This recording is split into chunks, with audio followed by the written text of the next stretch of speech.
ఇంతేనేమో ఇంతేనేమో ఇంతవరకేనేమో ఈ ఇంట్లో నా కథ అంతేనేమో అంతేనేమో అంతులేని వేదనేమో ఆడపిల్లను కదా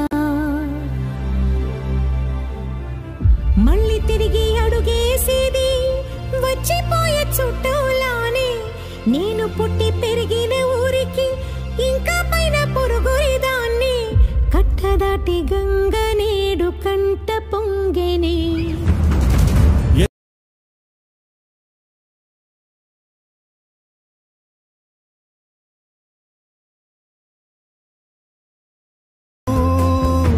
దూలమిరిగి భుజముపై పడిన పిడుగు పాటిది ఇంతకన్నా